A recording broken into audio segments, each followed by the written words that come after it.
অন্ধকার রুমটা যেন ইচ্ছাকৃতভাবেই আলোকে দূরে ঠেলে রেখেছে। চারপাশে ঘন ছায়া, বাতাসের পুরনো কাঠ আর স্যাঁত স্যাঁত দেওয়ালের গন্ধ। মাঝখানে একটা লম্বা টেবিল, তার উপর ছড়িয়ে আছে মানচিত্র, নথিপত্র, কিছু ভাঙা সিগারেট আর আধখালি কফির কাপ।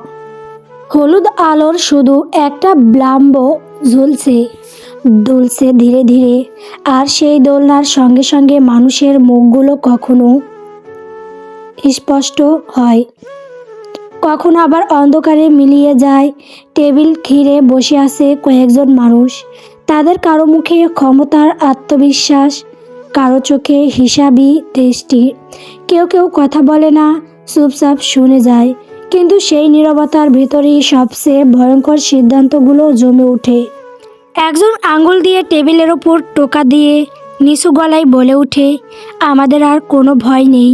ফরাজি বাড়ির এমন কেউ আছে যে প্রতি মুহূর্তে প্রতিটা পদক্ষেপ সম্পর্কে বিস্তারিত জানায় আমাদের। সবার ঠোঁটে কুটিল হাসি ফুটে ওঠে। একজন ফিসফিস করে বলে ওঠে, সেই ব্যক্তির সম্পর্কে ফরাজি বাড়ির আরও এক ব্যক্তি অবগত। যদি পুরো খেলা বেচতে যায়। সোফায় বসা এক কোণে এক ব্যক্তি উচ্চস্বরে হেসে উঠল, যেন কোনো মজার কাহিনী শুনেছে। পাক্কা খেলোয়াড় সে। অ্যালকোহল এক হাতে, অন্য হাতে জ্বলন্ত সিগারেট। এক চুমু অ্যালকোহল খেয়ে সিগারেটে লম্বা টান মেরে শূন্যে ধোঁয়া উড়িয়ে দেয়। কুটিল হেসে বলে ওঠে, সেই ব্যক্তি আবার কিছুই করতে পারবে না। আমরা সবসময় মানুষের দুর্বলতার সুযোগ নেই, সেই দুর্বলতার ভয়ে চুপ থাকতে হয়। এমন দুর্বলতা যা আমাদের বিজয়ের প্রান্তে নিয়ে যাবে।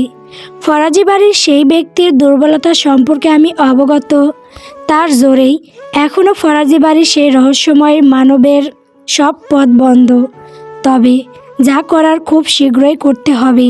বিরোধী দলের চাই জয়, আর আমার চাই ফরাজি বাড়ির ধ্বংস। আওয়ামী লীগ এর প্রার্থী আনিস শিকদার টেবিলের টাস ফেলে এক রহস্যময় হাসি দেয়। ঠান্ডা ধাঁধালো কণ্ঠে বলল, কি সেই দুর্বলতা যার জন্য ফরাজি বাড়ির আদর্শবান ব্যক্তি মুখে তালা ঝুলিয়ে রেখেছে? তার সেই দুর্বলতা আমরা হাত করে নিয়ে লাভ করতে পারি। সেই ব্যক্তি খেকিয়ে উঠল, যেন কিছুটা বিরক্ত, কিছুটা ভয়। আনিস শিকদারকে সাবধান করে কঠোর গলায় বলল, খবরদার সেই দুর্বলতার পানে ভুলেও হাত বাড়াবেন না, নয়তো সব শেষ করে দেবে। তার দুর্বলতার প্রতি আঘাত হানলে মহাপ্রলয়া ঘরটাতে একবার পিছু হাঁটবে না, ধ্বংস করে দেবে সব। তাই সাবধান। সবাই এইবার অনেকটা আগ্রহী হয়ে উঠেছে সেই দুর্বলতার সম্পর্কে জানতে। আনিস শিকদার কণ্ঠ খাদে নামিয়ে জিজ্ঞেস করল, কি সেই দুর্বলতা? মানবটি উচ্চ স্বরে হেসে বলল, সেই দুর্বলতা সম্পর্কে আমি কখনোই বলবো না। আপনাদের সেটা জানার দরকার নেই। ফরাজি বাড়ির শত্রু কেবল আমি, একমাত্র আমি। অন্ধকার রুমে ফন্দি আটকে ব্যস্ত বিরোধী দলের নেতাকর্মীরা। একজন চায় ফরাজি বাড়ির কর্তাদের টপকে দিতে, অপরজন চাই ফরাজি বাড়ির ধ্বংস। ড্রয়িং রুমে খেয়ে সবাই আড্ডা দিচ্ছে। সবাই বলতে ছোটরা, বাড়ির বড় সদস্যরা তাদের রুমে চলে গিয়েছে। উদান, উষা, মিম, রোহান, জাইন, যারা ওরা সবাই আছে। রোহান, জাইন, যারা উদানের বড় আব্বুর ছেলের মেয়ে, অর্থাৎ কাজিন। উদান বাংলাদেশে কালকের দিনটা আছে, তাই কাজিনরা মিলে আড্ডা দিচ্ছে। এমন সময় কলিং বেল বেজে ওঠে। সকলে ব্রু কুঁচকে তাকায়। উষা উঠে দরজা খুলে দিল। বাইরের ব্যক্তিদের দেখে চেঁচিয়ে উঠল।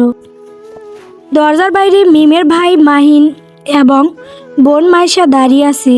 মাইশা ব্রু নাচিয়ে জিজ্ঞেস করে, এখানেই দাঁড়িয়ে থাকতে হবে নাকি ভেতরে ঢুকতে দিবি? উষা এবং মাইশা সমবয়সী, একে অপরকে তুই করে বলে। মাইশাকে জড়িয়ে ধরে বলল, হারামি, ভুলেই তো গেছিস, কেন এসেছিস? মাইশা ভেংসি কেটে বলল, মামার বাড়ি এসেছি। তুই কে? সর সামনে থেকে। উষা ওদের ভেতরে নিয়ে আসে। ওদের দেখে সবাই খুশি হলেও একজনের মুখ শক্ত হয়ে গেল। মাহিনকে মোটেও সহ্য হয় না উদানের। এই ছেলেকে দেখলেই পেটাতে ইচ্ছে করে। জাইন মাইশাকে জিজ্ঞেস করে, কী রে পেতনি, কেন এসেছিস? ফরাজি বাড়িতে তোর কাজ কি? মাইশা মুখ ঝামটা মেরে বলল, তোমার সমস্যা কি তাতে? আমি আমার মামার বাড়ি এসেছি, তোমাকে বলতে আগ্রহী না। জাইন আফসোস করে বলল, পেতনি আর ভালো হলো না। সবাই হাসে ওদের ঝগড়া দেখে। জাইন মাইশা এক হলেই পারে না একজনের চুল আরেকজন টেনে ছিঁড়ে ফেলে। রোহান হঠাৎ করে বোম ফাটালো, এই চল, আজ আমরা যেহেতু সবাই আছি তাহলে কিছু খেলি। রোহানের কথায় মাহিন ভাবুক হয়ে বলল, কি খেলা যায়? এত রাতে তো বাইরে যেতে পারবো না, আম্মু ঠ্যাং ভেঙে রেখে দিবে। তাহলে কি খেলা যায় ভাইয়া? সবাই ভাবতে থাকে। যারা চেঁচিয়ে বলল, এই চলো, আমরা সবাই যেহেতু আসি একটা খেলা হোক, ট্রুথ দেওয়ার খেলি। ওর কথায় সবাই রাজি হয়ে গেল। এত কিছুর মাঝে উদানের খেয়াল নেই, সে এক মনে ফোন দেখতে ব্যস্ত, যেন আশেপাশে কেউ নেই, পারছেও না এখান থেকে উঠে যেতে। ছোট ভাই বোনদের অনুরোধে বসে আছে, নয়তো এইসবে থাকার মতো ব্যক্তি সে নয়। মাহিন একজনের অনুপস্থিতি পেয়ে জিজ্ঞেস করলো, সবাই এখানে আছে, তবে রাফসা নেই কেন? ও কোথায়? এতক্ষণ ফোনের মাঝে ডুবে থাকলেও চোখ তুলে তাকায় উদান। মাহিনের মুখে রাফসার নামটা শুনতেই বোধহয় তাকিয়েছে। দৃষ্টিটা ভারী, বিরক্ত না রাগ ঠিক বোঝা যায় না। ব্রো দুটি সামান্য কুঁচকে আছে, ঠোঁটের কোণে এক ফোঁটা অসহিষ্ণুতা। সেই চুপ করে মাহিনের পানে তাকিয়ে রইল। মাহিন সামনে বসে আছে।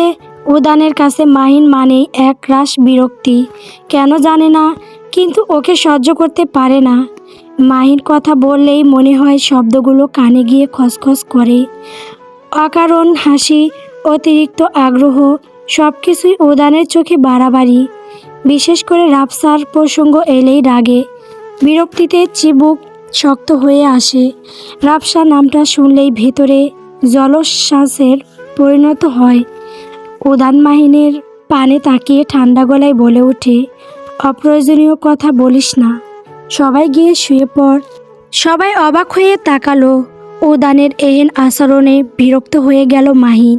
ও দেখেছে রাফসার নাম নিলেই ফোঁস করে বিরক্ত কপাল কুঁচকে বলে, ভাইয়া তুমি রাফসার সাথে এমন করো কেন?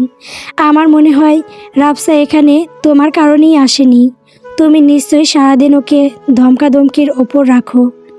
মাহিনের এহেন কথায় সোয়াল শক্ত হয়ে আসে উদানের। কপালের রগগুলো টান টান হয়ে ফুলে উঠেছে। হাতে ধরা ফোন শক্ত করে চেপে ধরে, রাগ নিবারক করার চেষ্টা করছে। ঠোঁট চেপে বসে রইল, ঘাড় বাঁকিয়ে মাহিনের পানে চাইল। জিভের অগ্রভাগ দ্বারা গালের অভ্যন্তরীণ ত্বক স্পর্শ করল। কণ্ঠ খাদে নামিয়ে হমকি স্বরূপ বলল, প্রশ্ন করা আমার মোটেও পছন্দ নয় মাহিন, আর সবসময় রাফসা করবি না। তুই আর ওই বাদুর এক, পড়ালেখা লাটে তুলে দিব্যি ঘুরে বেড়াস। তোরা দুই বলদ এক নৌকায় মাঝি। উদানের কথায় চোখ মুখ কুঁচকে ফেলে মাহিন, আর বাকিরা ঠোঁট চেপে হাসছে। মাহিনও পড়াশোনা করতে চায় না, তবে ভালো স্টুডেন্ট। উদান উঠে চলে যেতে চাইলে উষাবাদ সাধল। সোফা থেকে উঠে ভাইয়ের হাত জড়িয়ে আবদার করে বলল, ভাইয়া প্লিজ, তুমি তো চলেই যাবে, আজ রাতটা আমাদের সাথে কাটাও। কত বছর পর আবার তোমাকে পাবো জানি না, প্লিজ ভাইয়া। বোনের আহেন আবদারে অপ্রস্তুত হয়ে পড়ে উদান। একটা মাত্র বোন, আবদার করলে ফেলে দিতে পারে না। দোটানায় পড়ে গেল এখন। বোনের পানে তাকিয়ে দেখলো উত্তরের আশায় চেয়ে আছে। উদান মাথায় হাত বুলিয়ে বলে, আচ্ছা থাকবো বাচ্চা। উষা আবার বলল, ট্রুথ ডেয়ার খেলবে কিন্তু, নয়তো তোমার সাথে কথা নেই। ওকে বাচ্চা, খেলবো। আমার বোন বলবে আমি পূরণ করব না, তা কি করে হয়? উষা খুশিতে ভাইকে জড়িয়ে ধরে। উদান হেসে ওকে মাথায় চুমু খেলো। রোহান বলল, তবে ছাদে যাই, সেখানেই জমবে খেলা। জাহিন বলল, দাঁড়াও, আমি মাদুর নিয়ে আসছি। বলেই মাদুর আনতে চলে যায়। মাইশা এক ধ্যানে উদানের পানে চেয়ে রইল। কিশোরী বয়সের মন দেওয়া হয়ে গেছে, তবে এই পুরুষ কখনোই বুঝতে পারেনি। উদানের ওই চোখে চোখ পড়তেই বউ নাচিয়ে জিজ্ঞেস করে কি। মাইশা হেসে মাথা নাড়িয়ে কিছু না বলে, মাথা নিচু করে মৃদু হাসে। জাহিন মাদুর নিয়ে আসলে ওদের উপরে যেতে বলে চলে যায়। মাহিন উষাকে বলল, আমি রাফসাকে ডেকে নিয়ে আসছি, তোরা যা। উদান চিবুক শক্ত করে বলল, দরকার নেই, উষা গিয়ে ডেকে আনবে, তুই চল ছাদে। মাহিন দাঁড়িয়ে যায়। উদান উষাকে ইশারা করে রাফসাকে ডাকতে বলে। ভাইয়ের ইশারা বুঝে উষা রাফসার ঘরে পানে এগিয়ে যায়। ওর সাথে মাইশাও ছুটে। উদান গটগট পায়ে চলে যায়। মাহিন আহম্মকের ন্যায় দাঁড়িয়ে রইল। রাফসার নাম শুনলেই উদান তেলে বেগুনে জ্বলে উঠল। ঠোঁট চেপে দাঁড়িয়ে কিছু ভেবে মৃদু হাসে। উষা রাফসার ঘরে সামনে দাঁড়িয়ে দরজা মৃদু ঠেলা দিতেই খুলে গেল। রাফসা কখনো দরজা বন্ধ করেন, ঘুমায় না। হুমায়রা ফরাজি বারণ করেছে। রাফসা অনেক ঘুম কাতুরে, একবার ঘুমালে কেউ ডেকে তুলতে পারে না। উষা ঘরে ঢুকে দেখে আলো জ্বলছে, তবে রাফসা বিছানায় নেই। এতে উষা খানিকটা অবাক হলো। মাইশা জিজ্ঞেস করলো, রাফসা কোথায়? ও তো দেখছি না রুমে নেই। দাঁড়া, বারান্দায় গিয়ে দেখি। উষা বারান্দার পানে এগিয়ে যায়। জিরো লাইট জ্বলছে বারান্দায়। রাফসা দোলনায় বসে আছে। আশেপাশে কোনো ধ্যান নেই। এক মনে তারাবিহীন আকাশের পানে চেয়ে আছে। পিছনে কারো উপস্থিত টের পেয়ে ঘাড় বাঁকিয়ে তাকালো। উষার পাশে মাইশাকে দেখে ভীষণ অবাক হয়েছে। ঘণ্টাখানেক আগেই তো মাত্র ডিনার করেছে। তখন মাইশা ছিল না। দোলনা থেকে উঠে অবাক হয়ে জিজ্ঞেস করলো, আপু তুমি এসেছো নাকি আমি ভুল দেখছি? মাইশা মৃদু হেসে বলল, অবাক হচ্ছিস কেন? আশা করিসনি তাই তো? রাফসা মাথা নাড়িয়ে হ্যাঁ বলে। উষা তীক্ষ্ণ দৃষ্টিতে রাফসাকে দেখে জিজ্ঞেস করলো, তুই এখনো ঘুমাসনি কেন? সেই অনেকক্ষণ আগেই তো রুমে চলে এসেছিস। রাফসা জিভ দিয়ে ঠোঁট ভিজিয়ে মৃদু হেসে বলল, আপু ঘুম আসছিল না, তাই বারান্দায় এসে বসেছি। উষার যেন বিশ্বাস হলো না।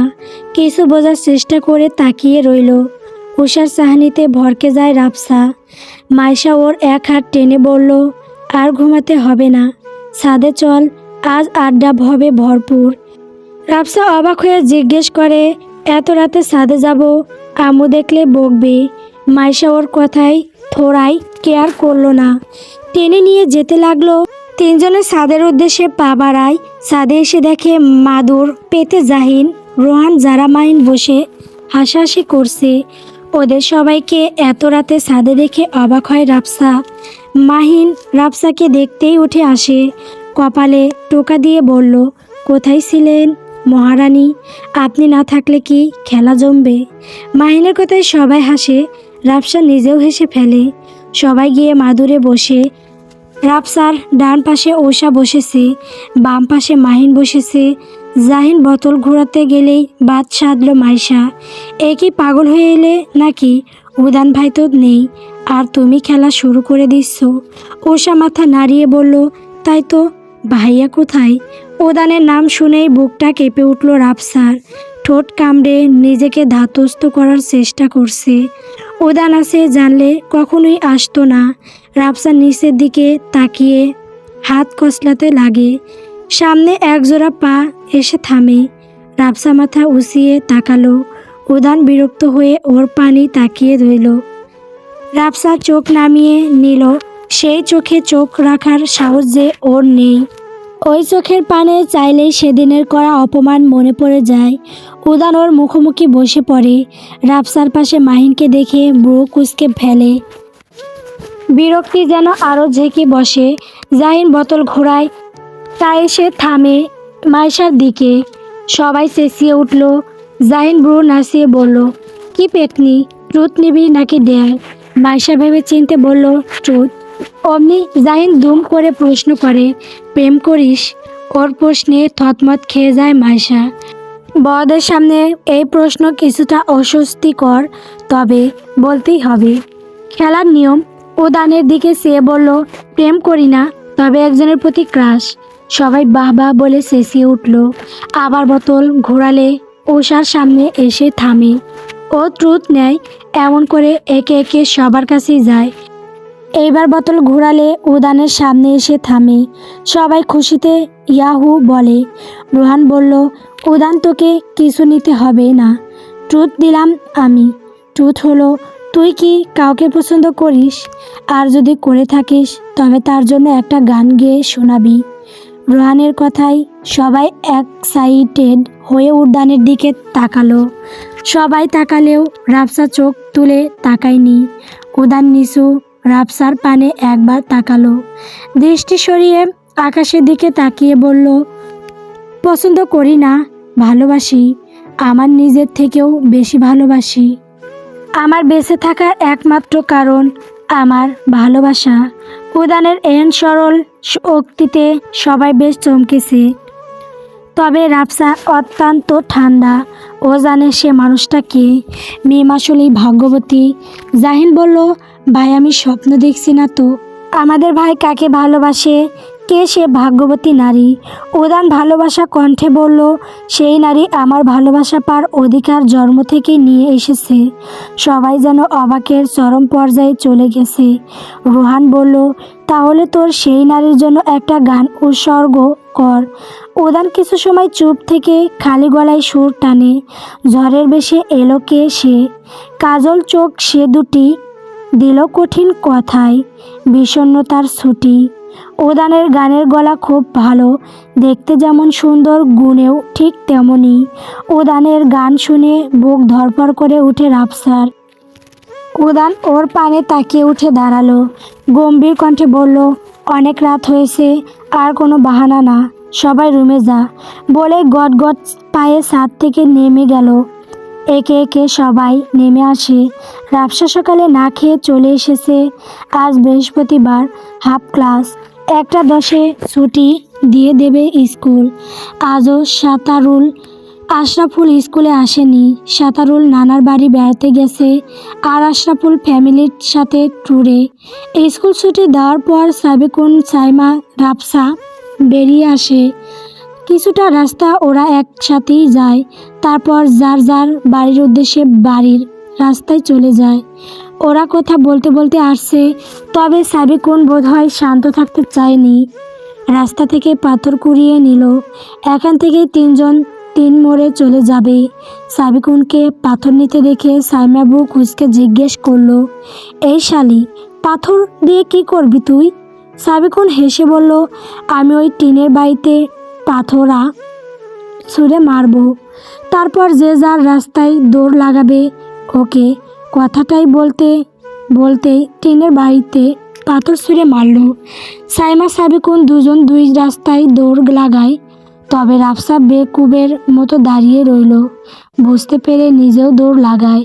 তবে ভাগ্য খারাপ থাকায় এক ছেলের সাথে ধাক্কা খায়। রাফসা কপালে হাত দিয়ে চেঁচিয়ে বলল, কোন হালারে আমার সামনে মরতে আসছে? ছেলেটা রাফসার কথায় ফিক করে হেসে দেয়। এত ছোট মেয়ের মুখে শালাক শব্দটা ইউনিকভাবে শুনে অবাক হয়। রাফসা চোখ তুলে তাকাতেই ছেলেটা থমকে যায়। ডাগর ডাগর ঘন পাপড়িযুক্ত একজোড়া চোখ, সেই চোখে যেন সর্বনাশ দেখেছে। রাফসা আর দাঁড়ায়নি, ছেলেটাকে পাশ কাটিয়ে চলে যায়। যুবকটা বুকে হাত দিয়ে মুখ ফুটে বলল, মায়াবী। রাফসা একটু সামনে আসতেই কেউ ওর সামনে ঝড়ের বেগে হাজির হয়। সামনে কাউকে দাঁড়াতে দেখে চোখ তুলে তাকায় রাফসা। উদানকে দেখে অবাক হয়। পাশ কাটিয়ে যাওয়ার আগে রাফসার গালে জোয়ালো এক থাপ্পড় পড়ে। রাফসা অবাক হয়ে গালে হাত দিয়ে তাকায় উদানের পানে। উদান দাঁত কিরমির করে বলে, বেহায়া মেয়ে মানুষ, এমনভাবেই ছেলেদের নিজের প্রতি সিডিউস করিস?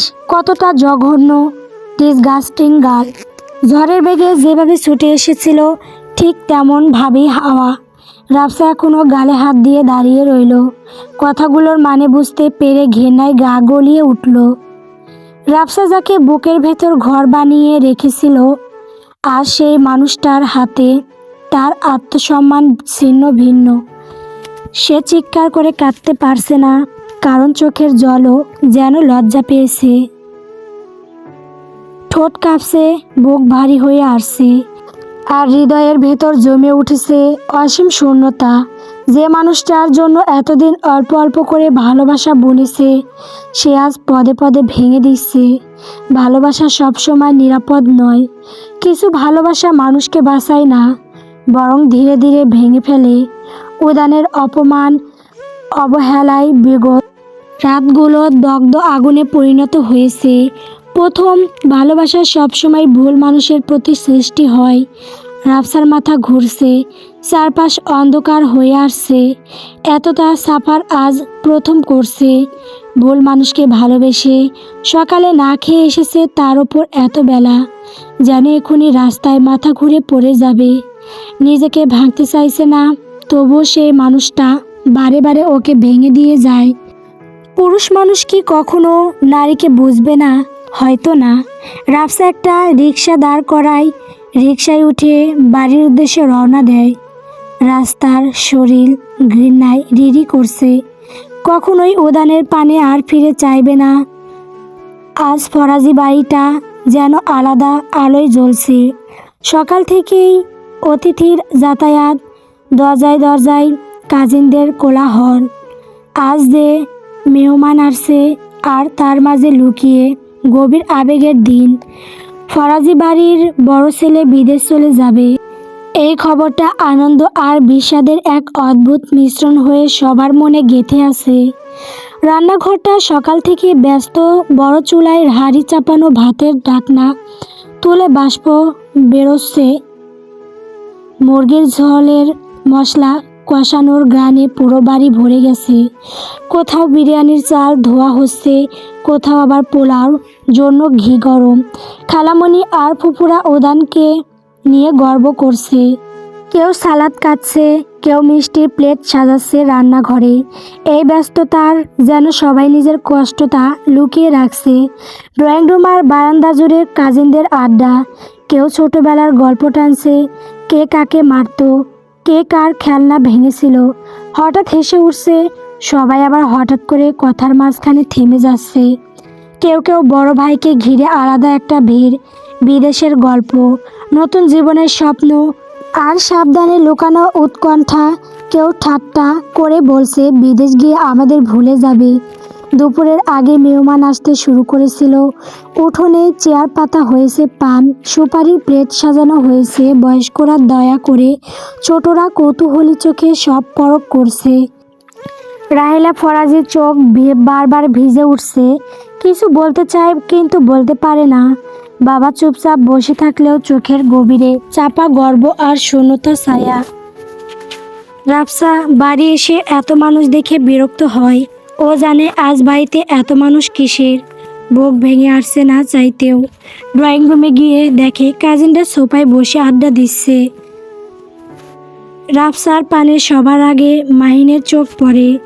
ওকে দেখতে এক গাল হাসে। সোফা থেকে উঠে এসে রাফসার সামনে দাঁড়ায়। রাফসার থেকে ব্যাগ কেড়ে নেয়। উদ্বিগ্ন হয়ে জিজ্ঞেস করলো, তোর চোখ মুখে হাল বেহাল কেন? কিছু হয়েছে? রাফসা মাথা নাড়িয়ে বলল, কিছু হয়নি, খিদে পেয়েছে, সকালে খেয়ে যায়নি, তাই হয়তো এমন লাগছে। উষা, মাইশা এগিয়ে আসে। ওরা সকলে জানতো আজ রাফসা স্কুলে যাবে না। ও তো পড়া চোর, স্কুলে যেতে চায় না, বাহানা দিতেই থাকে এটা সেটা। আজ যেহেতু বাড়িতে মেহমান আসবে, ও তো আরও বাহানা করত। সবাই এটাই ভেবে রেখেছিল। তবে ওদের ভাবনা ভুল করে। সকালে বেরিয়ে পড়ে। কাল অনেক রাতে ঘুমানোর ফলে আজ ওরা দেরিতে উঠেছে। সেই আগের রাফসা হলে এখনও ঘুম থেকে টেনে তোলা যেত না। কাল রাতে মাইশা, রাফসা, ওষা একসাথে ঘুমিয়েছে। সকালে ঘুম থেকে উঠে রাফসাকে পাশে না পেয়ে খুব আশ্চর্য হয়। বাড়ির প্রত্যেককে বেশ অবাক রাফসার এহেন পরিবর্তনে। ওষা অবাক হয়ে জিজ্ঞেস করলো, তুই আজ স্কুলে কেন গিয়েছিস? জানিস না আজ বাড়িতে মেহমান আসবে? সব কাজিন কদিন পর একসাথে হয়েছি, ভেবেছি আড্ডা দেব ভরপুর, কিন্তু তুই পাকনামো করে স্কুলে চলে গেছিস। মাইশা ওর বাহুতে দম করে একটা থাপ্পড় মেরে বলল, এত পড়াশোনা করতে হবে না। তুই কি রাফসাচন্দ্র বিদ্যাসাগর হতে চাইছিস? তোর জন্য আজ আমরা মজা করতে পারিনি। রাফসা বাহুতে হাত বুলিয়ে শান্ত স্বরে বলল, আমি দেখছি তোমরা দিব্যি মজা করছো, আমি না থাকলে কি হবে? মাহিন ওদের কথায় বিরক্ত হয়ে গেল। মেয়েটা চোখ মুখ শুকিয়ে আছে, সেই দিকে চোখ নেই। এসেছে পর থেকে তর্ক করেই যাচ্ছে। ওদের ধমকে বলে ওঠে, মার খাবি তোরা। দেখছিস না রাফসার চোখ মুখ শুকিয়ে আছে, সকালে না খেয়ে গেছে, আর তোরা এখানে ঝগড়া কম্পিটিশন করছিস। মাহিনের ধমকে কেঁপে উঠল ওরা। উষা মুখ বাঁকিয়ে বলল, তোমার কি তাতে? মাহিন পুনরায় ধমকে উঠে। ওর ধমকে চোখ মুখ কুঁচকে ফেলে উষা। মাহিন রাফসার পানি চেয়ে বলল, গিয়ে ফ্রেশ হয়ে নে, তারপর খাবি। রাফসা বাধ্য মেয়ের মতো মাথা নাড়ালো। ব্যাগটা নিতে চাইলো, মাহিন বাধা দিয়ে বলল, তুই নিজেই হেঁটে যেতে পারবি না, ব্যাগ কী করে বয়ে নিবি? চল, আমি নিয়ে যাচ্ছি। রাফসা মৃদু হাসে, এই ব্যাগ আর এমন কি? ব্যাগের ভার না হয় বয়ে নিবি, তবে মনের একতরফা ভালোবাসা কি করে বয়ে নিবি? ভালোবাসা সহজে সহজে ভোলা যায় না। রাফসার বিরোধিতা করেনি, গুটি গুটি পায়ে এগিয়ে যায়। ওর পিছনে মাহিন পা ফেলে এগিয়ে যায় যেন কোনো কেয়ারিং প্রেমিক। এমন সময় দরজায় এসে হাজির হয় উদান। এসেই সেদিকে চোখ যায়। রাফসার পিছনে মাহিন ব্যাগ নিয়ে ছুটছে। ভ্রু কুঁচকে সেদিকেই তাকিয়ে রইল। হাত জোড়া শক্ত করে চেপে ধরে, মাশালগুলো যেন ফুলে উঠেছে। কালো শার্টের উপর তা বিদ্যমান, বোঝা যাচ্ছে না অভিব্যক্তি। চোখ মুখ একদম শান্ত, চোখ দুটো ছুরির মতো ধাঁধালো। চিবুক শক্ত করে দাঁড়িয়ে রইল। রাফসার রুমে বাসে ওর পিছন পিছন মাহিনও ঢুকে। টেবিলের ওপর ব্যাগ রেখে রাফসার পানে তাকালো। ঘেমে গেছে একদম, শ্যামলা মুখে মায়া উকি দিচ্ছে। রাফসা ওর পানে তাকিয়ে ক্লান্ত গলায় বলল, ভাইয়া তুমি যাও এখন, আমি ড্রেস চেঞ্জ করব। হ্যাঁ যাচ্ছি, তুই তাড়াতাড়ি ফ্রেশ হয়ে নে, আমি উষাকে বলে শরবত পাঠাচ্ছি। রাফসা মৃদু হাসে। মাহিন একটা মুচকি হাসি দিয়ে চলে যায়। রাফসা ধীরে ধীরে হিজাবের পিন ছুটায়। অন্যমনস্ক থাকায় অসাবধানতায় ডান হাতের বৃদ্ধা আঙ্গুলে পিন ঢুকে গেল।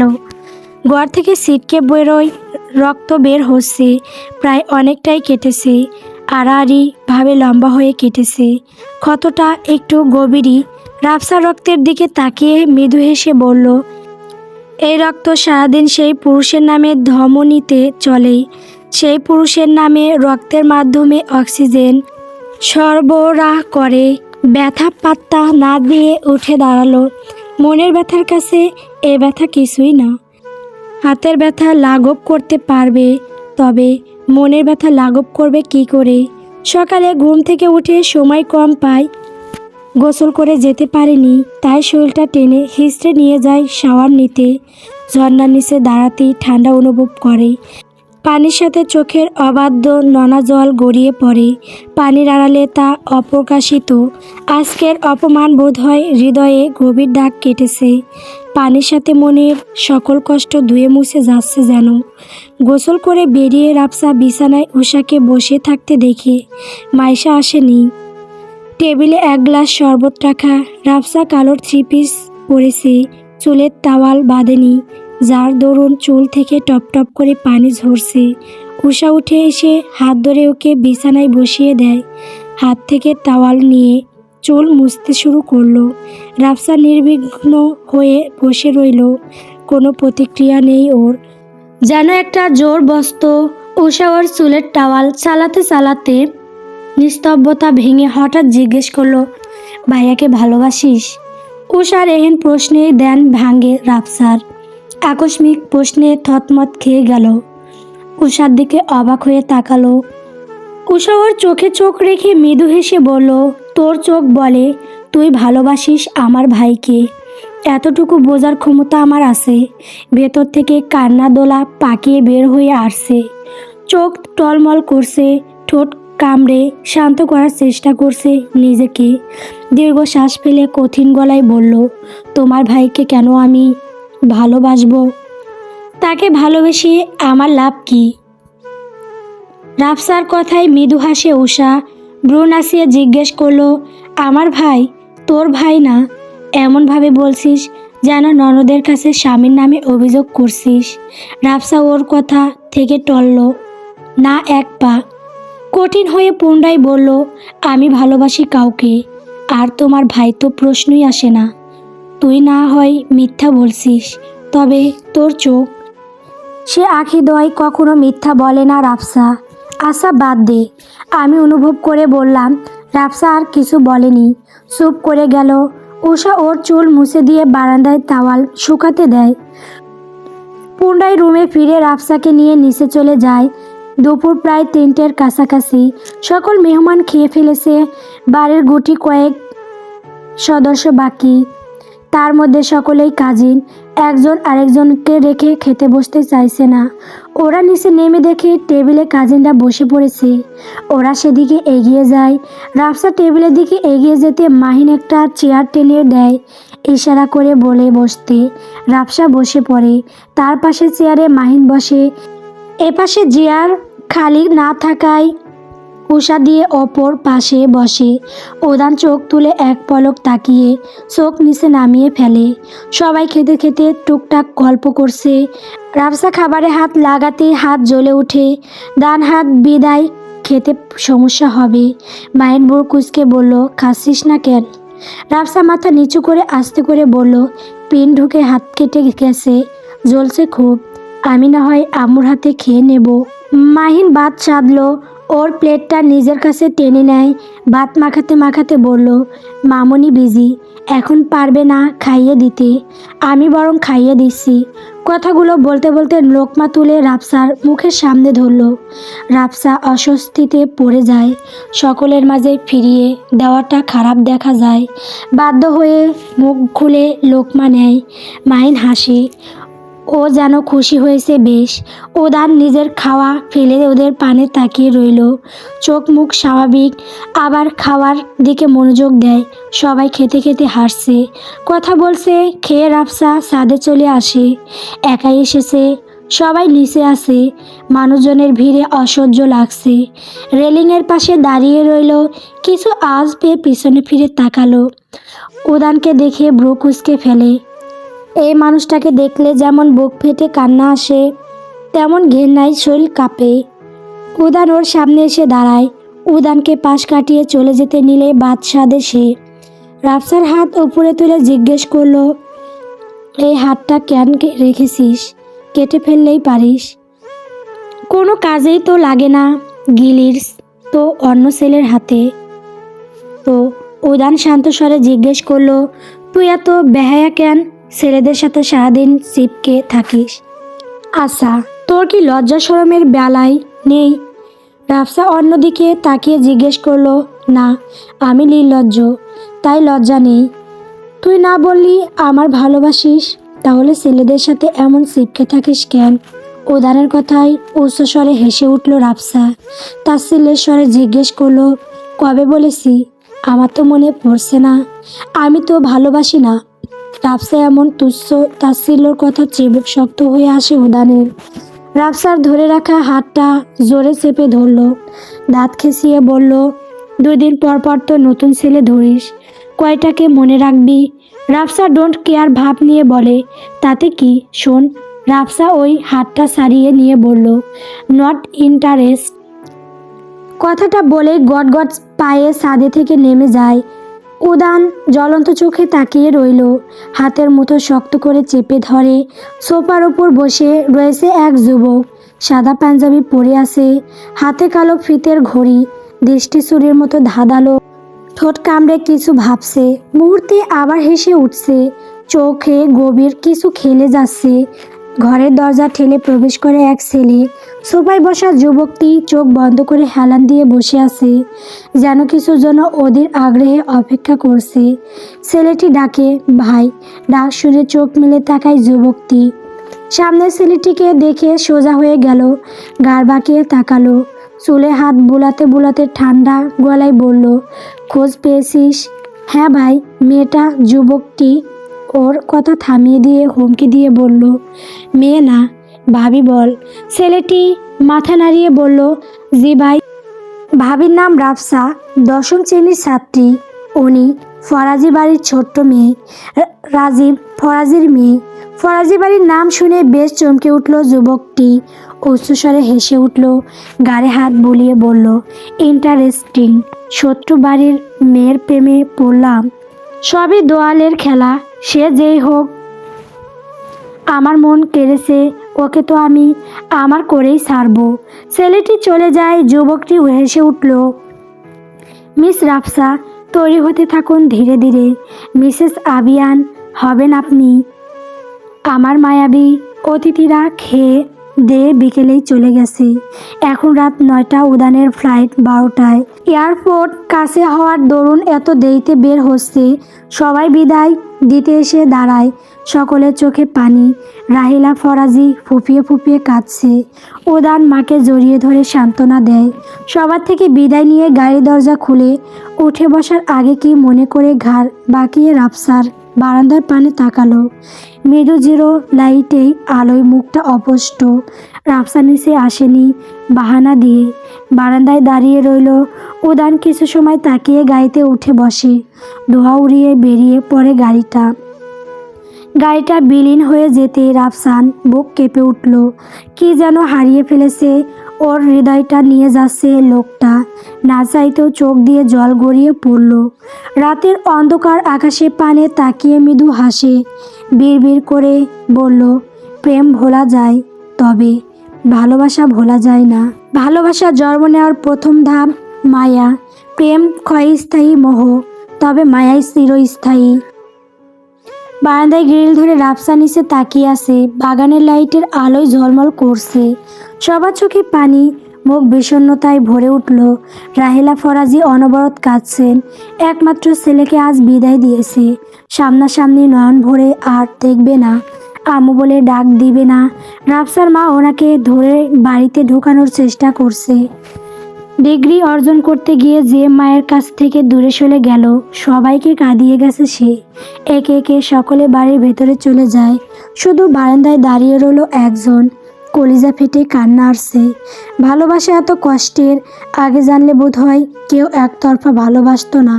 উড়ানের গাড়ি যে রাস্তায় গিয়েছে, সে পানেই স্থির দৃষ্টিতে তাকিয়ে আছে রাফসা। বুকটা জ্বালা করছে, অনবরত দুকপুক করছে হার্টবিট। লোকটাকে ওর ঘৃণা করা উচিত, তবে ভালোবাসার মানুষকে ঘৃণা করা মুখের কথা নয়। নিশ্চুপ রাফসা এইবার শব্দ করে কেঁদে উঠল। ওর দৌড়ে গিয়ে উড়ানকে জড়িয়ে ধরতে ইচ্ছে করছে। মুখ ফুটে চিৎকার বলতে ইচ্ছে করছে, তুমি আমায় ভালো না বাসো, কিন্তু আমার থেকে দূরে যেও না। তুমি ভালো নাই বাসলে, তবে আমি ভালোবাসি তো। তুমি এত পাষাণ পুরুষ কেন হলে? অন্তত আমাকে ভালোবাসতে দাও। তোমায় আমি কখনো বলবো না আমায় একটুখানি ভালোবাসো। আমি একতরফা ভালোবেসে যাব, কখনো কোনো দাবি করব না। আমি নীরবে ভালোবেসে দুমড়ে মুচড়ে শেষ হয়ে যাব। কখনো ভালোবাসা ভিক্ষা চাইব না। জানো, পুরুষ মানুষ খুব পাষাণ। তোমার মতো উদানরা আমার মতো রাফসাকে তিলে তিলে শেষ করে দেয়। ওরা মুখ ফুটে বলতে পারে না, ওদেরও কষ্ট হয়। বিশ্বাস করো, নারীও কাঁদে। ওদের একটা সুপ্ত মন আছে। সেই সুপ্ত মন পুরুষরা ভেঙে চুরমার করে দেয়। নারীরাও মানুষ, ওরাও তো মানুষ। তোমরা কেন নারীকে এত কষ্ট দাও, ভালো না বাসো? কিন্তু ওদের অপমান করো কেন? নারীর ভালোবাসা সবসময় নিরাপদ নয়। কিছু ভালোবাসার নারীকে বাঁচায় না, ধীরে ধীরে শেষ করে দেয়। তুমি এত হিংসুটে কেন? ভালো তো বাসো না। চোখের সামনে দেখতাম, সেটাও তোমার সহ্য হলো না। তুমি অন্য কারো হয়ে গেলে আমি সহ্য করতে পারবো না। তুমি বরং আমায় মেরে ফেলো, তারপর আমার লাশের ওপর দিয়ে জীবনসঙ্গী আনতে যাবে। নারীর ধৈর্য শক্তি অনেক, তবে ভালোবাসার মানুষ চোখের সামনে অন্য কারো হালাল পুরুষ হয়ে যাবে, সেটা সহ্য করার মতো ক্ষমতা, ধৈর্য শক্তি ওদের নেই। পুরুষ তুমি নারীকে জীবন্ত লাশ বানিয়ে ছেড়ে দাও সমুদ্রের তলদেশে, একটা বার ফিরে তাকাও না। উদান ভাই, তুমি ফিরে এসো, তোমাকে হারিয়ে বাঁচার মতো শক্তি আমার নেই। রাফসা কাঁদতে কাঁদতে গ্রিল ধরে নিচে বসে পড়ে। হৃদয়টা নিয়ে যে চলে গেল লোকটা, আমরা যে জিনিসটা কখনোই নিজের করে পাবো না, সেই জিনিসের প্রতি আমাদের দুর্বলতা তৈরি হয়। নারীর ভালোবাসার কোনো দাবি নেই, কোনো অধিকার নেই, তবুও সে ভালোবাসে, কারণ নারী একতরফা ভালোবাসা শুধু স্বার্থহীন। নারী পাওয়ার জন্য নয়, টিকে থাকার জন্য ভালোবাসে। সবচেয়ে বেদনাদায়ক হলো নারী কষ্ট পেয়েও অভিযোগ করে না। হেঁকসে উঠে গেছে, অনবরত বুক ওঠানামা করছে, শ্বাস নিতে কষ্ট হচ্ছে। এমন সময় দরজা ঠেলে ভেতরে ঢুকে উষা। রুমে রাফসাকে না দেখে বারান্দায় যায়। লাল রঙের জিরো লাইটের আলোয় রাফসার হাল বেহাল দেখে আটকে উঠল। জলদি ওর কাছে গিয়ে বসে উৎকণ্ঠা হয়ে জিজ্ঞেস করলো, এই রাফসা, কি হয়েছে? কাঁদছিস কেন? বল আমাকে। রাফসা নীরবে কাঁদছে, চোখ বেয়ে টপ টপ করে জল গড়িয়ে পড়ছে। রাফসাকে কথা বলতে না দেখে মৃদু গলায় বলল, ভাইয়ার জন্য কাঁদছিস? কথাটা শুনতেই কান্নার বেগ বেড়ে গেল। উষার বুকে ঝাঁপিয়ে পড়ে। রাফসার চোখের পানিতে উষার বুকের জামাটা ভিজে গেছে। এবার বোধহয় আগের তুলনায় দ্বিগুণ শব্দ করে কাঁদছে।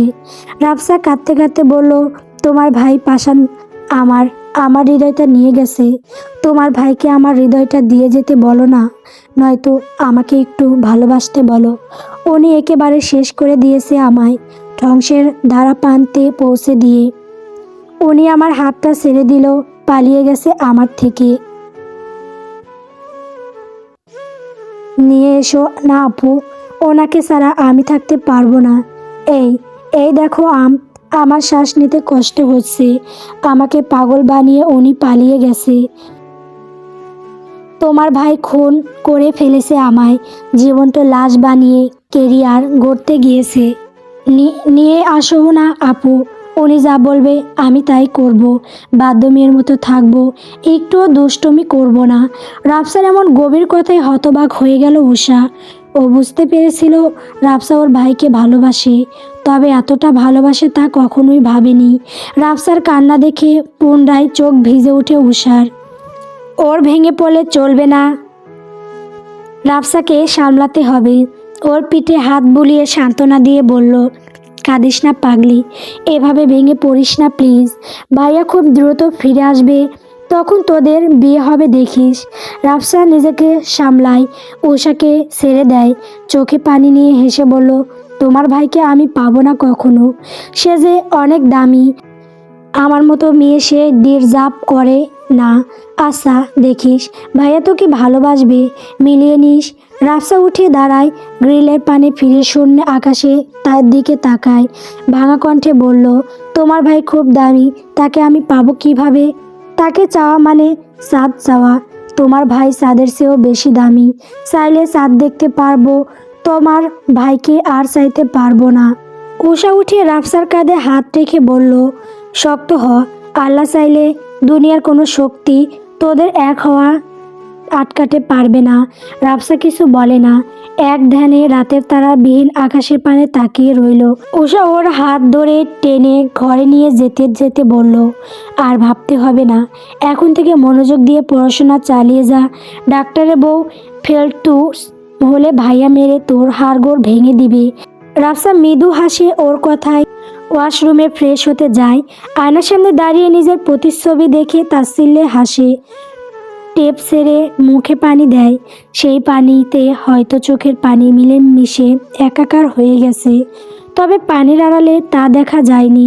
ফ্রেশ হয়ে বেরিয়ে এসে উষাকে বসে থাকতে দেখে মৃদু গলায় বলল, ঘুমাচ্ছ না কেন? ঘুমিয়ে পড়ো, রাত কম হলো না। উষা ওর দিকে এক দৃষ্টিতে তাকিয়ে রইল। এই ছোট্ট মেয়েটা মনে এত কষ্ট বুঝতেই পারেনি। চোখ মুখ লাল হয়ে আছে, ফুলে উঠেছে চোখ জোড়া, ঠোঁট জোড়া এখনও তীর তীর করে কাঁপছে। বোধহয় কান্না আটকানোর চেষ্টা করছে।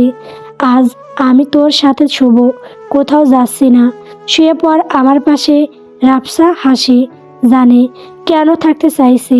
ঘরের লাইট অফ করে জিরো লাইট জ্বালিয়ে দেয়। উষা শুয়ে পড়েছে, রাফসা ওর পাশে শুয়ে পড়ল। উষা ওর মাথাটা বুকে তুলে নেয়, হাত বাড়িয়ে চুলে হাত বুলিয়ে দিতে লাগলো। ধীরে ধীরে রাফসার চোখ ভিজে উঠল পুনরায়। উষা বুঝতে পেরে চেপে জড়িয়ে ধরে। এইবার আর বাধা দেয়নি কাঁদতে। কাঁদলে মন হালকা হবে।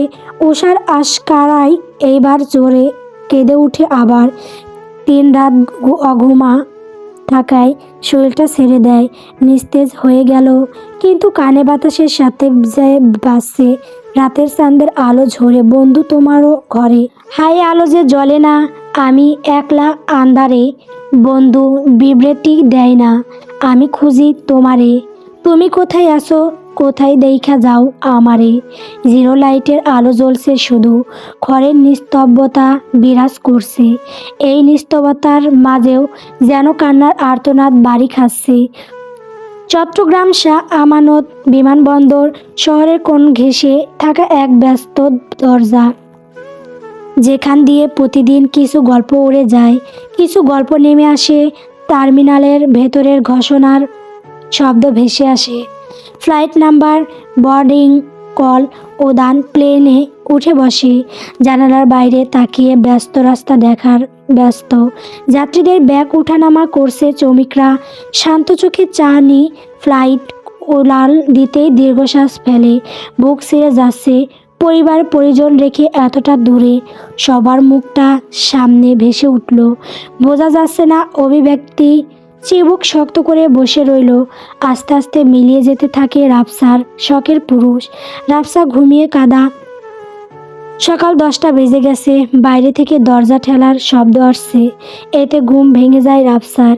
উষা এখনো ঘুমে, ওর কোনো হুঁশ নেই। রাফসা উঠে বসে, তখনও দরজায় কেউ কড়া আঘাত করছে।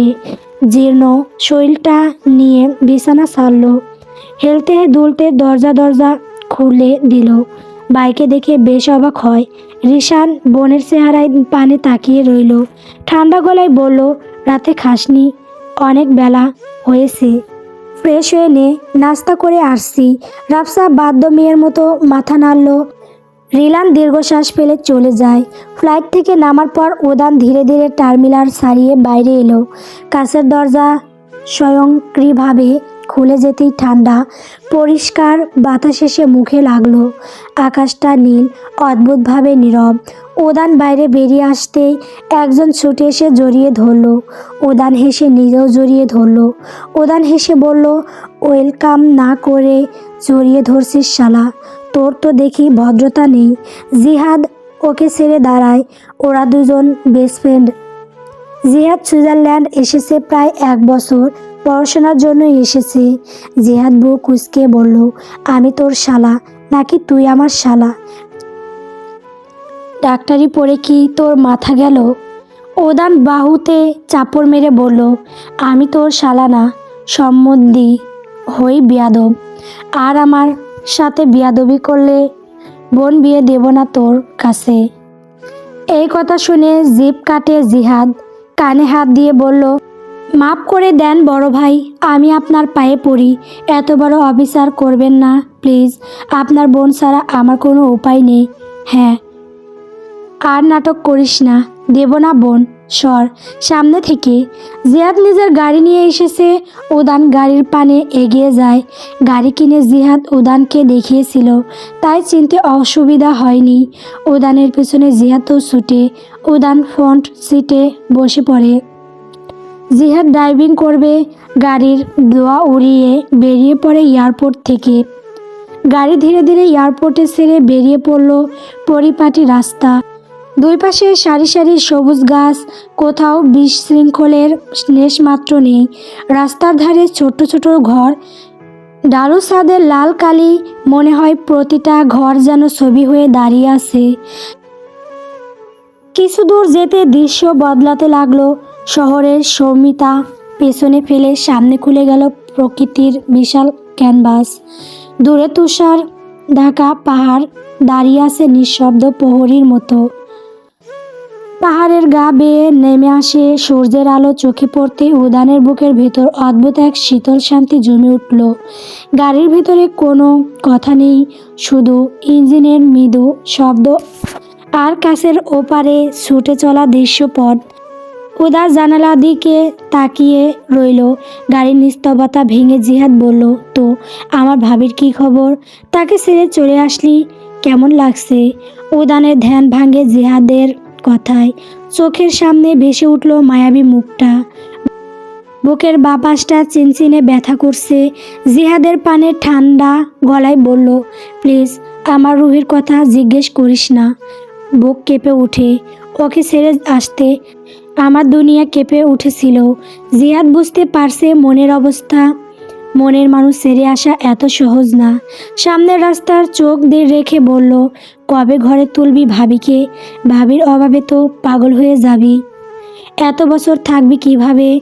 উদানের দুনিয়া যেন ঘুরছে। মুখ ফুটে কিছু বলতে পারছে না, কষ্টের কথা। আবেগ জড়ানো কণ্ঠে বলল, দেশে ফিরে যাই, ওকে আমি হালাল করে ঘরে তুলব খুব শীঘ্রই, আরও অনেক বছর। আর উদানের দিকে তাকালো। কথাটা শেষ না করেই উদান নিজেও কপাল কুঁচকে তাকায়। তার কথা জিজ্ঞেস করছি, কেমন আছে সে? উদানের মুখ থমথমে হয়ে গেল। স্বাভাবিক কণ্ঠে বলল, ভালো। দুজনের মধ্যে আর কোনো কথা নেই। পুনরায় নিস্তব্ধতা বিরাজ করছে। গাড়ি ছুটছে তার গন্তব্যে। রাফসা দরজা আটকে বারান্দায় এসে দাঁড়ালো। রাস্তার ধারে চোখ যেতে বুক কেঁপে উঠল। গতকাল রাতের কথা মনে পড়তেই শরীর অরস হয়ে আসছে। চোখ কিছুটা ভিজে আসছে।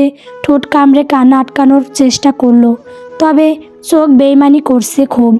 কিছু সময় একা নিরালা বসে রইল, তারপর ফ্রেশ হতে চলে যায়। একেবারে গোসল করেই বেরিয়েছে। শরীর পাতলা লাগবে কিছুটা। চোখ মুখ শুকিয়ে আছে। উষা ঘুম থেকে উঠে বসে। আশেপাশে তাকিয়ে রাফসাকে খুঁজলো। তখনই খট করে দরজা খুলে বের হলো রাফসা। উষা ব্রু কুঁচকে জড়ো কণ্ঠে বলল, এত সকালে গোসল করেছিস কেন? ঠান্ডা লাগবে তো। এত সকাল না আপু, 10টা বাজছে। শরীরটা ভারী লাগছে তাই গোসল করেছি, এখন হালকা লাগছে। সময়ের কথা শুনে চোখ কপালে উঠে গেল উষার। এত বেলা পর্যন্ত ঘুমিয়েছে। তড়িঘড়ি করে বিছানা থেকে নেমে দাঁড়ায়। রাফসাকে বলল, তুই নিচে যা, আমি ফ্রেশ হয়ে আসছি। রাফসা মাথা নাড়ল। উষা ফ্রেশ হতে চলে যায়। রাফসা বিছানা গুছিয়ে রাখে। আয়নার সামনে দাঁড়িয়ে মুখমণ্ডল দেখে। চেহারার বেহাল দশা। ভেজা চুলগুলো আছড়ে ছেড়ে দেয়।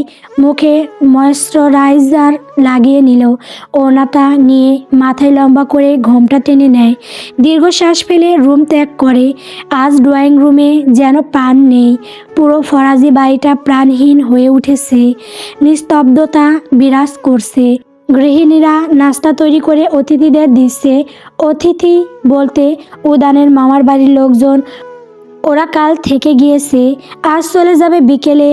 রাফসা ধীরে কদম ফেলে নিচে নামিয়ে আসে। ডাইনিং টেবিলে চোখ যায়। অতিথিরা নাস্তা করছে, তবে প্রতিদিনের মতো আজ একজনকে চোখে পড়ছে না। এত এত মানুষের ভিড়ে একটা মানুষের অভাব যে। রাফসা সোফায় গিয়ে বসলো। হুমায়রা ফরাজি মেয়েকে ডেকে ছুটে আসে। কাল রাতে না খেয়েছিল, জোরাজোরি করেও খাওয়াতে পারেনি, তাই ছুটলেন মেয়ের প্রাণে। রাফসার সামনে এসে মেয়ের চেহারা দেখে অবাক হয়ে গেল উনি। এক রাতে মেয়ের চেহারার পান তাকানো যাচ্ছে না। উৎকণ্ঠা হয়ে জিজ্ঞেস করলো, কি হয়েছে আম্মু? তোমার চোখ মুখের এই অবস্থা কেন? রাফসা মৃদু কণ্ঠে বলল, তেমন কিছু না আম্মু, রাতে ঘুম হয়নি ভালো, তাই এমন দেখাচ্ছে। হুমায়রা ফরাজি এইবার কণ্ঠ জোরালো করে বলল, না খেয়ে থাকার কারণ হয়েছে কাল রাতেও খাসনি। এখনো কতটা বেলা হয়েছে সেই খবর আছে তোর? রিশান মায়ের কথা শুনে উঠে আসলো। ও এখন খেতে চায়নি, কিন্তু মেহমানরা জোর করে বসিয়ে দিয়েছে। রিশান এগিয়ে এসে বলল, আম্মু তুমি নাস্তা নিয়ে আসো, যাও। হুমায়রা ফরাজি রাগে গজগজ করতে করতে চলে গেল। রিশান বোনের সাথে বসে ওর দিকে তাকিয়ে বলল, কি হয়েছে রাফসু? তোর শরীর ভালো নেই, শরীরের এই অবস্থা কেন? ভাইয়ের কথায় মৃদু হাসে। সবাই শরীরের দিক দেখছে, কিন্তু ভেতরটা কেউ দেখছে না। মনে মনে ভাবে শরীর তো ভালো হয়ে যাবে, কিন্তু মনের অসুখ কি করে সারবে? মুখে বলল, কিছু হয়নি ভাইয়া, শুধু শুধু চিন্তা করছো, রাতে ঘুম হয়নি ভালো। রিশান ব্রু কুঁচকে বলল, তোর ঘুম হয়নি? তোকে ঘুমাতে দিলে তো সারাদিন ঘুমাতে পারবি। রাফসা আবার হাসে। আগের দিন তো এখন আর নেই। আগের দিন আর আজকের দিনের মধ্যে আকাশ পাতাল পার্থক্য। হুমায়রা ফরাজি নাস্তা নিয়ে আসে, টেবিলে রেখে বলল, সব যেন খাওয়া হয়, বেঁচে গেলে একটা মায়ের মাটিতে পড়বে না। থমথমে গলায় কথাটা বলে উনি চলে যায়। রেশান নাস্তার প্লেট থেকে পরোটা তুলে নেয় হাতে, ডিম দিয়ে সেরে রাফসার মুখে ধরে। রাফসা বাথরুমের মতো হাঁ করে খাবারটুকু মুখে পড়ে নেয়। চিবোতে কষ্ট হচ্ছে, যেন কোনো পাথর খেতে দিয়েছে। একটা পরোটা খাওয়া হলে রিশান আরেকটা পরোটা নেয়। রাফসা বাধা দিয়ে বলল, ভাইয়া আর খেতে পারবো না, প্লিজ। রিশান বোনের মুখের দিকে তাকিয়ে রেখে দেয়। জোর করে খাওয়ালে বমি করে দিবে। পানির গ্লাস তুলে নিজের হাতেই খাইয়ে দিল। তারপর টিস্যু দিয়ে মুখ মুছে দিয়ে বলল, এখন রুমে যাওয়ার দরকার নেই, এখানে বসে থাক, মানুষের ভিড়ে থাকলে খারাপ লাগবে না। রাফসা মাথা নাড়ল। রিশান মৃদু হাসে, মাথায় হাত বুলিয়ে দিয়ে উঠে দাঁড়ালো। দু কদম সামনে ফেলে পুনরায় পিছনে ফিরে ঠান্ডা গলায় বলল, এভাবে ভেঙে পড়িস না, নিজেকে গড়ে তোল, যাতে আর কেউ ভাঙতে না পারে। কথাটা বলেই উল্টো ঘুরে চলে যায়। রাফসা মাথা তুলে তাকায়। ভাইয়ের কথায় অবাক হয় বেশ, বুঝতে পারল না কথাটার মানে। ভাইয়া কি কিছু জানে? রাফসা হাত মুষ্টিবদ্ধ করে ধরে রাখে। ঘরটায় নরম আলো জমে আছে। জানালার পর্দা আধখানা সরে সকালের ম্লান রোদ ঢুকে পড়েছে ভেতরে। আলোটা গিয়ে থেমেছে বিছানার পাশে রাখা কাঠের টেবিলের ওপর। ঘরটায় এক ধরনের নীরবতা, যে নীরবতা ঘুমন্ত মানুষের নিঃশ্বাসে ধীরে ধীরে ভেঙে যায়। বিছানার মাঝখানে আবিয়ান ঘুমিয়ে আছে গভীরভাবে। সাদা চাদরটা তার শরীরের ওপর এলোমেলোভাবে পড়ে আছে। কাঁধ থেকে একটু সরে গিয়ে বুকের শক্ত গঠনটা স্পষ্ট করে তুলেছে। ঘুমের মধ্যেও তার বুক ওঠানামা করছে ছন্দে ছন্দে। শান্ত কিন্তু দৃঢ়। মুখটা একদিকে ঘোরানো, চোখের পাতা বন্ধ। লম্বা পাপড়িগুলো গালের ওপর ছায়া ফেলেছে। কপালের এক পাশে কয়েক গোছা চুল নেমে এসেছে। ঘুমে এলোমেলো হয়ে আরও সুন্দর লাগছে। তার শরীরের গঠন যেন নিজের মধ্যেই এক ধরনের শক্তি ধরে রেখেছে। প্রশান্ত কাঁধ, দৃঢ় বাহু, যেন কাজ করতে অভ্যস্ত শরীর। অথচ এখন ঘুমের শান্ত। হাত দুটো বিছানার পাশে ঢিলে হয়ে পড়ে আছে। আঙুলগুলো একটু বাঁকানো, কবজির শিরাগুলো স্পষ্ট, কিন্তু তাতে কোনো রক্ষতা নেই। বরং ঘুমে নরমতায় ঢাকা পড়েছে সব কিছু। ঘুম ভাঙার মুহূর্তটা ধীরে আসে। প্রথমে বুক দুটো সামান্য কুঁচকে যায়, যেন কোনো অচেনা স্বপ্ন তাকে ছুঁয়ে গেছে। ঠোঁটের কোণে ক্ষীণ নড়াচড়া, একটা নিঃশ্বাস ভারী হয়ে ওঠে। তারপর চোখের পাতা কাঁপে, ধীরে ধীরে খুলে যায় চোখ। ঘুম জড়ানো দৃষ্টিতে সে কিছুক্ষণ ছাদের দিকে তাকিয়ে থাকে, যেন বাস্তব আর স্বপ্নের মাঝখানে দাঁড়িয়ে আছে। আবিয়ান হাতটা তুলে চোখে ঘষে, শরীরটা একটু মোচড় দেয়। ঘরটা আবার ভরে ওঠে তার উপস্থিতি। শরীরের দৃঢ়তা আর ঘরের আবহ মিলিয়ে তৈরি হয় এক অনুচ্চারিত টান। শোয়া থেকে উঠে বসে, ঠোঁটে মুচকিয়ে হাসি। চুলগুলো ঠিক করতে করতে বলে, মায়াবী, তোমার নামে দিন শুরু করলাম, আমার মায়াবী। কবে এমন একটা সকাল আসবে যেদিন সকালে ঘুম থেকে উঠে তোমাকে আমার পাশে দেখব? আর কতদিন অপেক্ষা করতে হবে জানি না। তুমি যে এখনো ছোট, তবে খুব করে চাই সেই দিনটা যেন খুব শীঘ্রই আসে। মুখে তার স্নিগ্ধ হাসি। মায়াবীর নামে দিন শুরু করতে পেরে যেন অনেক খুশি। রাফসা ড্রয়িং রুমে বসে থাকেনি, বোরিং লাগছিল, তাই হাঁটতে হাঁটতে বাগানে চলে আসে। বাড়ির বাগানটা সকালের আলো ধুয়ে গেছে। নরম রোদ পাতার ফাঁক গলে মাটিতে ছায়ার নকশা এঁকে দিচ্ছে। চারপাশে রঙিন ফুলের সারি, গোলাপ, জুঁই, রজনীগন্ধা সব মিলিয়ে বাতাসে মিষ্টি একটা গন্ধ ভাসছে। সেই সুবাসের মাঝেই ধীরে ধীরে বাগানে পা রাখে রাফসা। হাওয়ায় ওর চুল উড়ছে, কালো ঘন চুলগুলো কখনো কাঁধ ছুঁয়ে যায়, কখনো গালের পাশে এসে নাচে। বাতাস যেন ইচ্ছে করে ওকে ঘিরে খেলছে। প্রতিটা পদক্ষেপে চুলের ঢেউ আর ওর চুলার ছন্দ মিলে যায় এক অদ্ভুত সুরে। রৌদ্র এসে পড়েছে, ওর গায়ে শ্যামলা ত্বকে আলোটা আরো গভীর হয়ে উঠেছে, যেন মাটির রঙের সঙ্গে রোদের মেলবন্ধন। ফুলের মাঝে দাঁড়িয়ে রাফসাকে ঠিক মানুষ মনে হয় না, মনে হয় যেন বাগানের ভেতর থেকে জন্ম নিয়েছে সে, একটা পরীর মতো, কিন্তু মাটির কাছাকাছি থাকা পরী। ওর চোখে আছে নরম দীপ্তি, গভীর অথচ শান্ত, ঠোঁটের কোণে ক্ষীণ হাসি যা ফুলের পাপড়ির মতোই নরম। শ্যামলা গায়ের সঙ্গে ওর উপস্থিতি এমনভাবে মিশে গেছে যে ফুলগুলো যেন একটু নত হয়ে তাকিয়ে আছে ওর দিকে। ওর চলনে কোনো তাড়াহুড়ো নেই, পাতার ওপর পা পড়লে হালকা শব্দ হয়, আর সেই শব্দের সঙ্গে মিশে যায় পাখির ডাক। ফুলের ডাল ছুঁয়ে গেলে পাপড়ি কেঁপে ওঠে, ঠিক যেমন বাতাসে ওর চুল কেঁপে ওঠে। মুহূর্তের জন্য মনে হয় বাগানটা শুধু বাগান নয়, এটা রাফসার জন্য তৈরি একটা স্বপ্নের জায়গা। এই বাগানে, এই আলোতে, এই বাতাসে রাফসা যেন গল্পের এক জীবন্ত দৃশ্য। শ্যামলা রঙের গভীরতা, উড়ন্ত চুলের স্বাধীনতা, আর ফুলের মাঝে দাঁড়ানো এক জীবন্ত পরী। বাগানের গোলাপ গাছগুলো উদ্যানের হাতে লাগানো। রাফসার পছন্দের তালিকায় এই ফুল সর্বপ্রথম। উদ্যান রাফসাকে একদিন রেজাল্টের জন্য অনেক বকেছিল। রাগ করে রাফসা উদ্যানের সাথে কথা বলা বন্ধ করে দেয়। উদ্যান রাফসাকে খুশি করতে গোলাপ গাছের চারা এনে নিজের হাতে লাগায়। রাফসাকে টেনে বাগানে এনে গাছগুলো দেখিয়ে বলল, রাগ করছিস কর, যদি রাগ দেখানোর জন্য আমি কখনো না থাকি তাহলে এই গোলাপ গাছের কাছে আমার নামে অভিযোগ করবি। ছোট রাফসা সেদিন এই কথার মানে বোঝেনি। গাছগুলো দেখে খুশিতে আত্মহারা হয়ে পড়ে।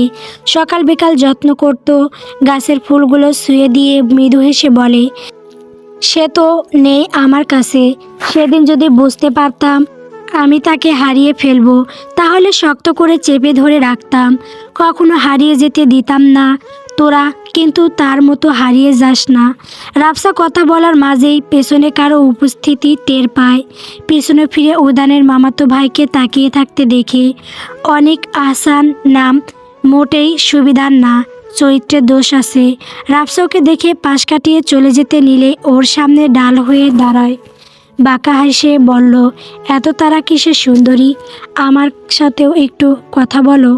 রাফসা বিরক্তি হয়ে চোখ মুখ কুঁচকে বলল, সামনে থেকে সরুন ভাইয়া, যেতে দিন। অনেক বাঁকা হেসে বলল, ভাইয়া মানে কি জানো? রাফসা ব্রু কুঁচকে তাকায়। ওর দৃষ্টি দেখে অনেক বলল, ভাইয়া অর্থ সাইয়া। আমি মাইন্ড করব না, কিন্তু মাঝে মাঝে তো জান শোনাও বলতে পারো। I have no problem. Rafsa শাসিয়ে আঙ্গুল তুলে বলে, খবরদার বেয়াদবি করবেন না আমার সাথে, আমি মেয়ে এতটাও ভোলাবালা নই। অনেক ভয় পাওয়ার ভান করে দুহাত সেরেন্ডার করে বলে, ও মা, ভয় পেয়েছি তো, আমি একটা মাসুম বাচ্চা, এমন করে ভয় দেখানোর কি প্রয়োজন বেবি? রাফসা বিরক্ত হয়ে বলল, আবার কোনখানের? তারপর গট গট করে যায়। অনেক পেছন থেকে তাকিয়ে বাঁকা হাসে। সব অতিথির নাস্তা করা শেষে বাড়ির গৃহিণীরা নাস্তা করতে বসে। আজ অনেক বেলায় নাস্তা করছে।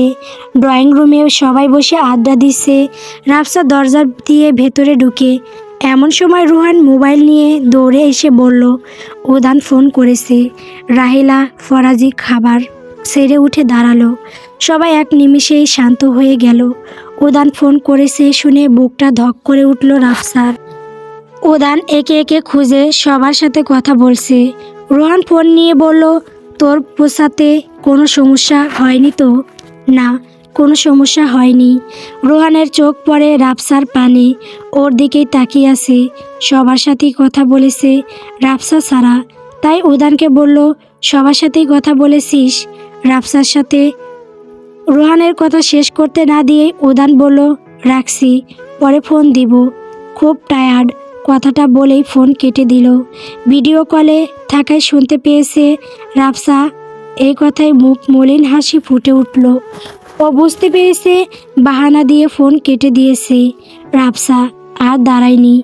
রুমের দিকে যেতে যেতে মনে আওড়ালো পাষাণ হৃদয়হীন পুরুষ। তুমি সবার সাথে কথা বললে, শুধু বললে না আমার সাথেই। গল্প প্রেয়সীর অনুরাগ। গল্পটি কেমন হয়েছে কমেন্ট করে বলবেন। পরবর্তী পর্ব পাওয়ার জন্য অবশ্যই আমার চ্যানেলটিকে সাবস্ক্রাইব করবেন। ধন্যবাদ।